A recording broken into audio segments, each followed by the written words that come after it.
June 25th, 2026 at 7 p.m. Meeting number 5345. Would the clerk please call roll? Mayor Daniel Hall, Here. Commissioner Michael Burns, Here. Commissioner Rick Sowers, Here. Commissioner Chuck Taylor, Here. Commissioner Jeff Byrne. Here. Reiner. That's all good. At this time, we're going to have a public hearing regarding the proposed amendment to the Dodge City Starbond Heritage District project. Report by City Manager Nick Hernandez. Mayor and Commissioners, with us this evening, we have Bill Crandall, who is our consultant in regards to Star Bonds, and he's going to make a presentation to you all, kind of go over the expanded district, kind of what the plan is, and him and I can answer any questions you may have at the end of the presentation, but I'll turn it over to Bill to kick it off. Can you all hear me okay? Okay. Well, thanks. It's great to be here. It's always great to be back in Dodge City. I was telling several of you that when I started my other firm about 15 or 20 years ago, Dodge City was my first client. And so I always have a fond place in my heart for the community. And Nick gave me kind of a reboot tour today on all the improvements that have been made. Your city, Melissa toured me around the administrative building. And what you've done downtown is spectacular, and it's got to be the best case of the use of Star Bonds in the state, because you've just put every dollar back into true tourism and things that really embellish what the brand of Dodge City. So I'm really proud to be part of your team and proud to have toured it again. So thank you very much, Nick, for the tour. We've got a brief presentation on the Star Bonds, but just to kind of set the table. So the Star Bonds are a statute through the state of Kansas, as you well know. You have to, the statute requires that you have to first create a district, and this district actually is one of the few, if not the only one in the state, where there's actually 3 sub-districts, or what we call areas. So you have the heritage area, which we're talking about tonight, the power area, and the entertainment area, which is out by the casino. So that's kind of a unique quality of Dodge City. That was all created in 2012. There's roughly 566 acres in all of the areas. The heritage area and the power center area are the only 2 areas where there's actually been a Star Bond project plan. So you have the district, the area, and the project plan, and we'll talk about those latter 2 this evening. The original heritage project area was formed in 2013. It was amended in 2014. The original bond issuance was about $10.1 million, and those bonds are actually paying off early. The repayment is exceeding the expectations, so that creates about the next 8 years of uncommitted of uses for those sources of Star Bond sales tax. So that's really what we're doing tonight, is we're amending the Heritage District area to include A, about an additional 5 acres, and then B, we're adding the new Star Bond issuance. So those are really the 2 things that we want to try to create with this ordinance. Next slide, please. So the yellow area is the expanded area. I always thought that was interesting how this looked like like a pistol in the day. And the new area is the area to the kind of on the north side in the yellow. So that's about 5 acres, and that encapsulates the new boutique hotel, and then some Spruce Street improvements. And then right in the center where the 3 green boxes are, you all have already made a great deal of improvements on Wyatt Earp, and that whole plaza area is spectacular, and the notion of expanding that down further to the west, it's just going to be great. I just can see how that's going to really benefit your tourism traffic. Next slide, please. This bond issuance, which you'll see, will have roughly about $20 million of net bond proceeds, and it'll go to a variety of things. The sales tax from the Marshall Hotel, or the new boutique hotel, will be one of the big contributors. In the center, there's, I don't think you've made a lot of these improvements, but I know there's a lot of plans to make improvements on the facade and the balcony improvements all along Wyatt Earp. We have this super cool projection mapping. 2 of those facilities where they'll actually project onto buildings, so that'll be, that's a rotating exhibit that can you can change up the whatever's being shown. So that is a great way to keep exhibitry, fresh and current. There'll be 2 of those. Next slide, please. The Motorsports Museum is here. See, Joanne is represented as well, and that's the Western Kansas Sports Museum, and that'll include a lot of site improvements and some facade improvements. The streetscape, you've got a lot. You see the streetscape we show on the top right here. You've made a lot of those improvements. We walked that today. They're pouring the concrete, and they're going to be putting the pavers in, and that's going to be a spectacular. That's just such a great center point for all of the planning. There's the whole Wyatt Earp Gateway entry on the far east side of the Wyatt Earp. Next slide, please. We've got a variety of statues that will be included in these improvements. There'll be the Trail of Fame medallions will be expanded, and probably the single largest, newest attraction that will create the most traffic, I think, is the Flow Curl Wave Machine, which will be on, if I have my directions right, Nick, the west side of the existing Long Branch Lagoon. Yeah, southwest corner. And that will be an amenity that doesn't exist really anywhere at this level. So I just think it's going to be a great attraction that should be bringing people in here regionally. Next slide, please. And if you have any questions, please stop, and I'll be happy to answer those. From 2014, when we issued the original bonds, to today, including the new STAR bond improvements, there's been roughly $61 million worth of new investment into this district, into this area, I should say. And as I said, the current STAR bonds contemplate about $20 million worth of eligible STAR bond improvements, and just anchor on that number, the $20,870,000. Those are the eligible improvements that Nick and his staff have been able to identify as improvements we want to make, and we've socialized all these figures and the specific improvements with the Department of Commerce, so they're comfortable with the intended uses as well. They have the heaviest and most critical hand in approving the amounts and the uses, and we've socialized all these with them, and so far we're good with all of that. Next slide, please.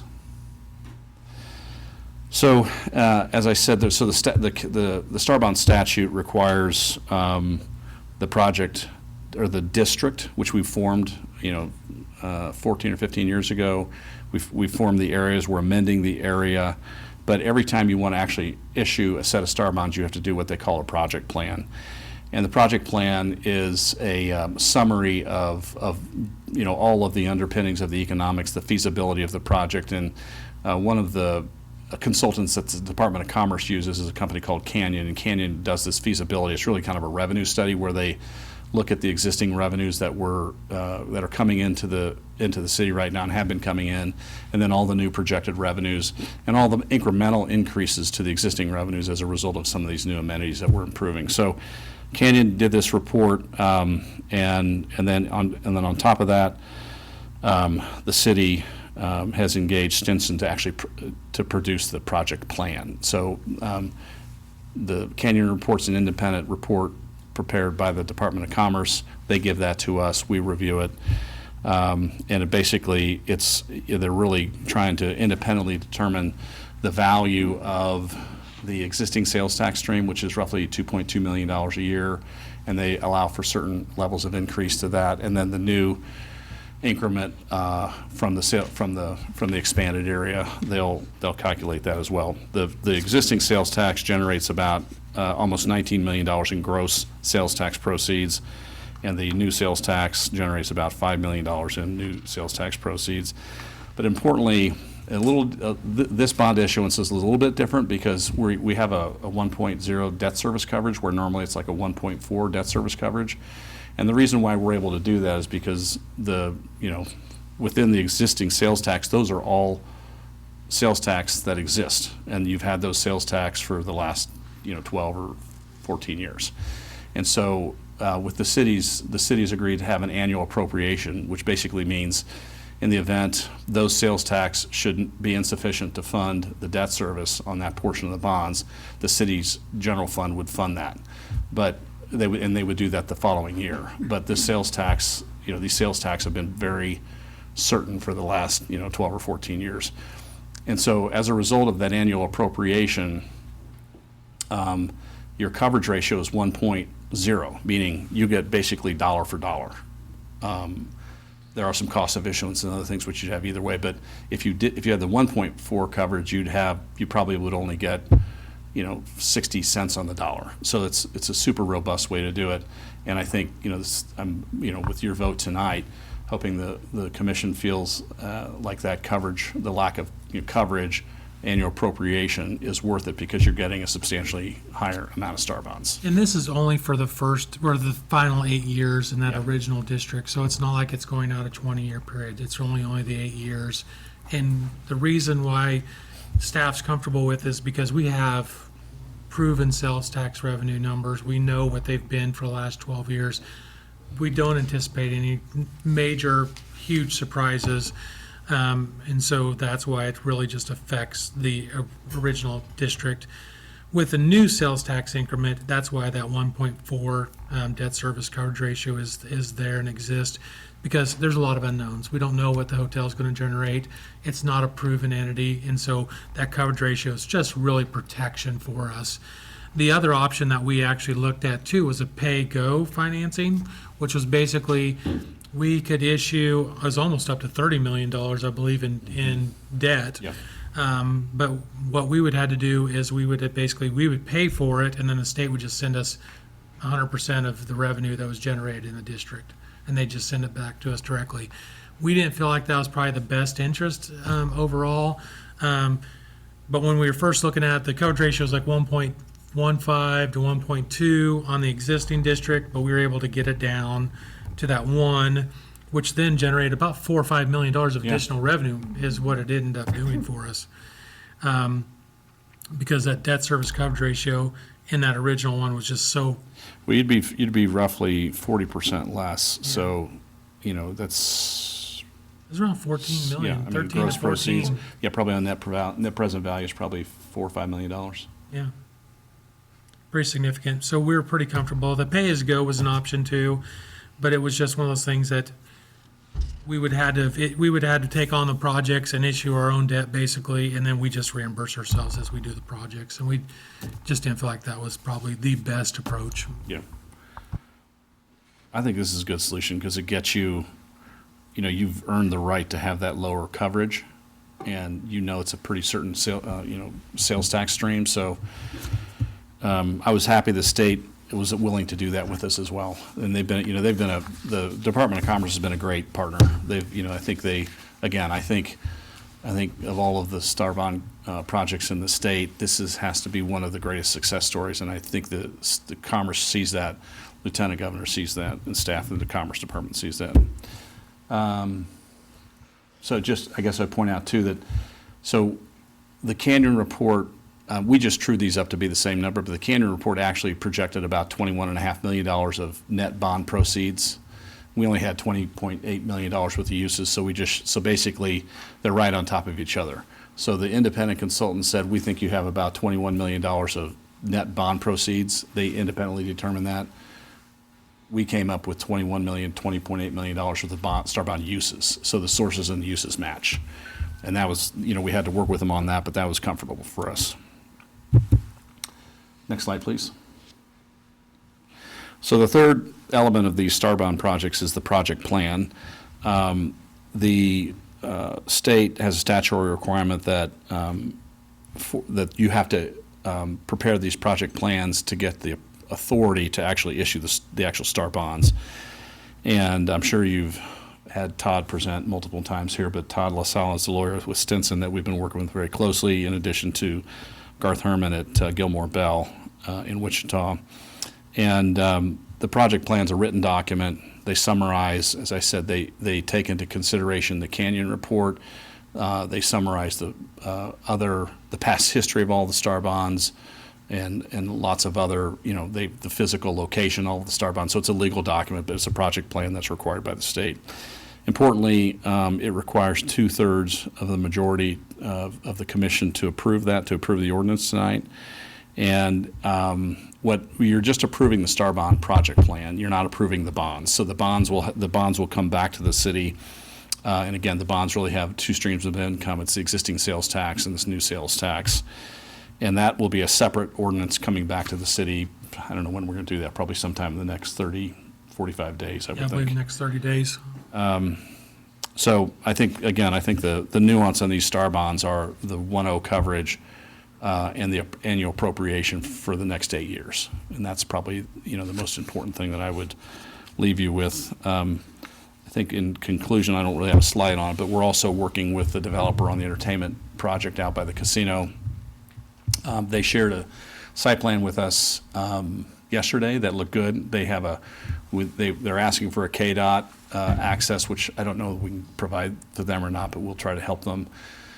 I met with, that developer's Rick Warner and Henslick out of Kansas City, and I met with Rick last week, and he wanted to get his site plan updated, which he did. He shared with us, he's going to send that to all of his entertainment uses and begin to negotiate LOIs with them. One of the users has a program where they could have multiple different kinds of entertainment uses in their venue and maybe even switch them out, every few years. And right now that operator is studying the market to determine which one of their uses they think is best for Dodge City. But they're very interested, and we would hope that what he's telling us is that in the next, say, 2 to 4 weeks, we'll have letters of intent with these operators, including the retail operators, including some of the pad site restaurant users. And then, what'll happen after that is that's not, LOIs are not, and letters of intent are not enough to get star bonds issued. We'll have to actually see contracts, and there'll have to be commitments from the actual operators to build and own, build and operate these things. So there's a lot of water that'll have to go into the bridge, but it all begins with those LOIs. So as soon as we can get those, that'll be a terrific milestone for that project. So that's kind of where that project stands. And next slide, and then I think we just have questions and answers. I'm happy to answer with Nick any questions you may have.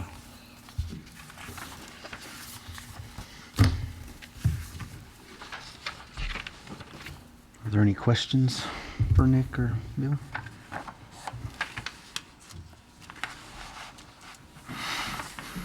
Seeing none, is there anybody in the audience that would like to come forward and speak? Present? We have Joanne Knight here. She can make a short presentation if you guys want to see the Motorsports Museum. We also have Lynn Johnson here with the museum that she can answer any questions in regards to the museum portion. So Okay. um, I'm not just up to sure. you all. It's up there. I wasn't sure if they had my PowerPoint or not. I do have copies of what I'm presenting up there that I'll pass out to you. Thank you. Thank you, John.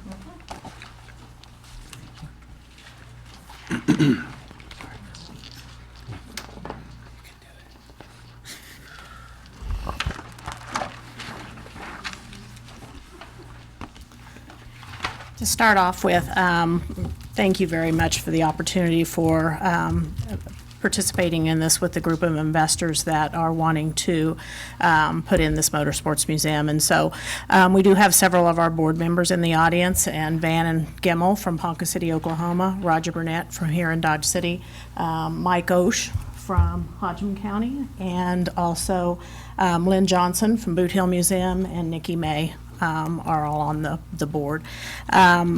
This project has come a long way since we first started talking about it.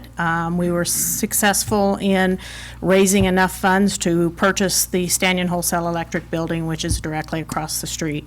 We are also working with McCollum Creative, who is the design company that created all of the interior exhibits for the Boot Hill Museum's expanded area, and we felt very confident in going with them to ensure that what our original idea was of more having just displays of cars and memorabilia is now a destination interactive museum.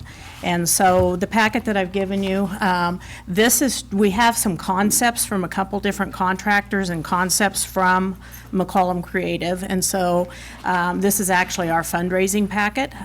We have at this point raised $800,000. We will be raising another $1.4 million on the private side for this project.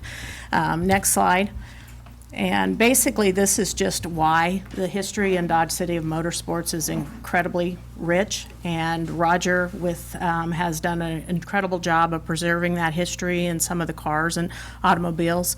And I'll let Van and Roger chime in a little bit about the passion for that and kind of what this idea spoke of. Next slide.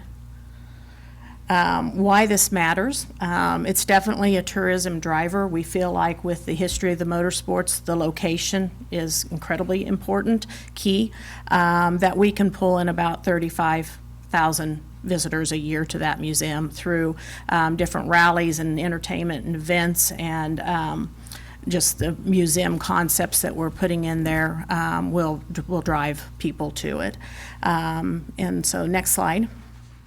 This is some of the concepts that McCollum has come up with us for us.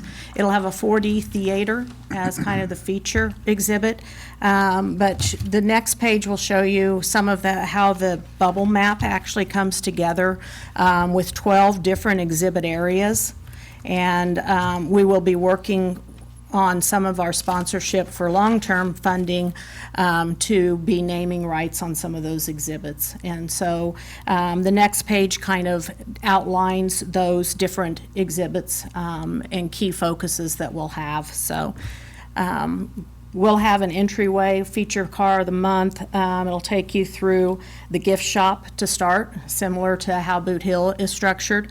And then the first exhibit will be Feel the Rush of Racing, which will be a 4D theater that'll have your vibrations, your movement, your sound, your smells of different concepts as if you're live at a racetrack.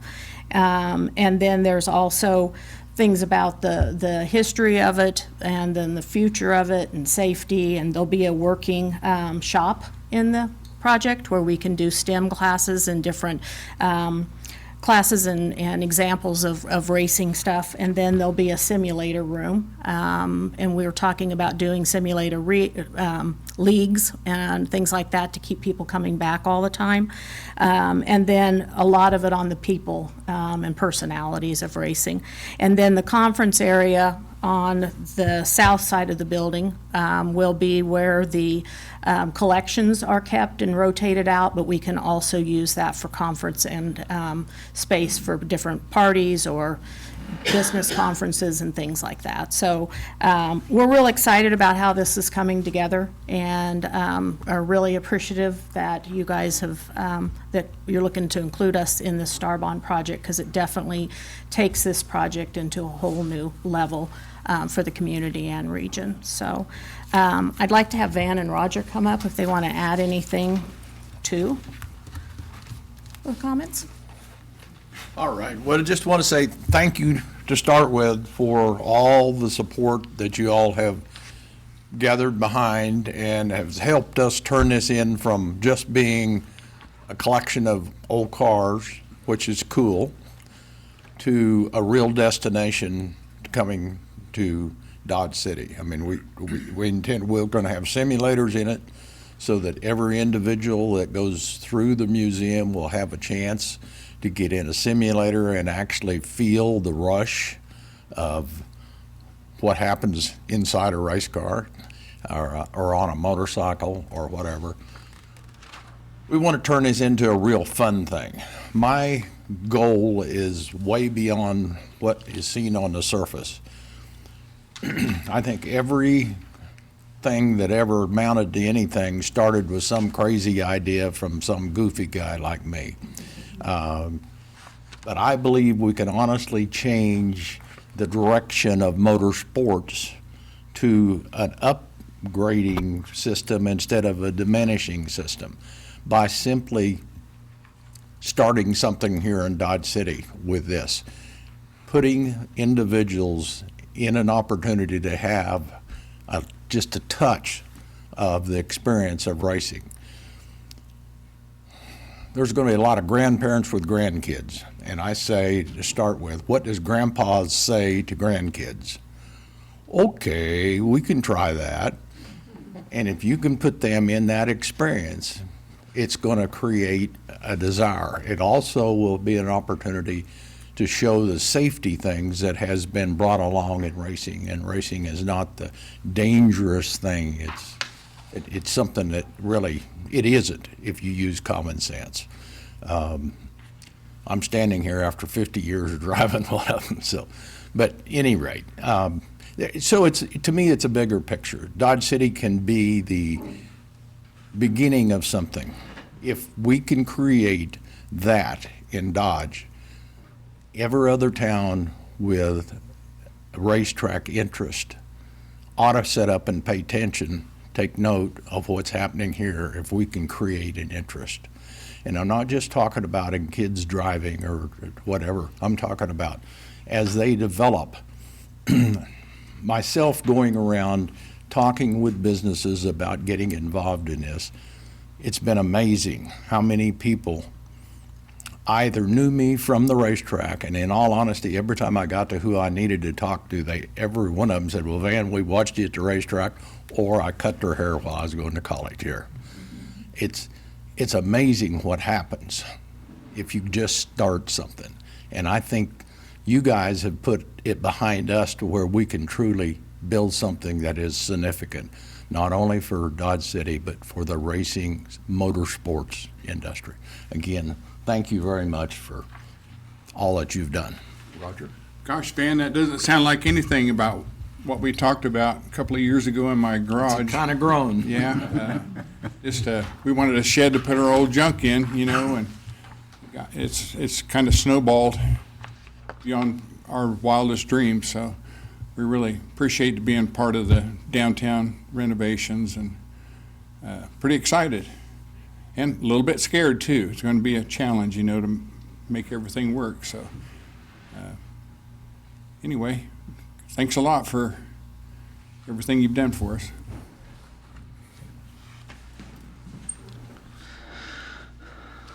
Thank you. Do you have any other questions?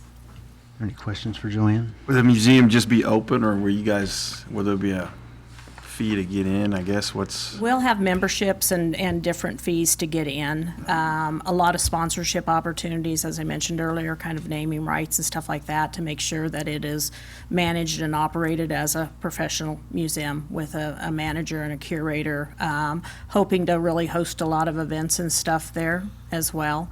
And so we have our business plan put together. We have the requests for proposals for a design build contractor getting ready to go out, and so we've got a lot of our timeframes. And that we'll start sending that stuff out. I think we had it in August to get the selection done in October, and then have the museum to where we can move in March of '28 and have it open in May of '28 is the goal. So that building is a nice building, but it needs all new systems and everything. And so the construction bids and that will depend on kind of how all of those designs and exteriors and stuff go together. But we've got a lot of input into it and a lot of estimated budgets. We have 3 different groups that kind of gave us estimates on budgets. And so once we get the RFP out, we'll know more about who we're working with to get it completed. So, Open year-round, Joanne? say that again? Open year-round? Yes, it would be open year-round, maybe limited hours during the winter, but we would want to have it open year-round and then full hours in the summer. And we've had a lot of conversation, as I mentioned, Lynn Johnson is on our board of directors, and so partnering with the museum and the racetrack and CVB and all of those things are going to be critical in keeping all of us on the same schedule and working together with packages, things like that, so.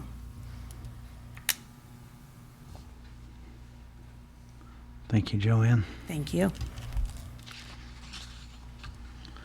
Is there anybody else that would like to come forward and speak? Seeing none, we'll close the public hearing. We will move into ordinances and resolution. We'll have ordinance number 3844, or ordinance approving an amendment to the Starbond Finance Project Plan for the Dodge City Starbond Project District. Report by Nick Hernandez, City Manager. Mayor and Commissioners, this is the formality that we have to take to actually approve the financing project plan and the amendment for the Starbond Project District. And so this is basically the formal action that the commission needs to take place based upon the documentation that we have submitted previously and that we've shared online over the past week. And I think all of you have had a chance to take a look at that document, but it lays out kind of the plan, has the Canyon report in there as well from the state of Kansas. But basically, this is us approving basically the amendment to the original Star Bond financing project plan for the Star Bond project district.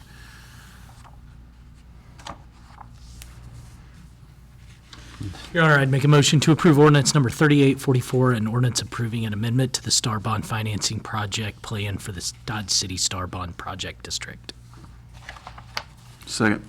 We have a motion and a second. Any further discussion? If not, all in favor, raise your right hand.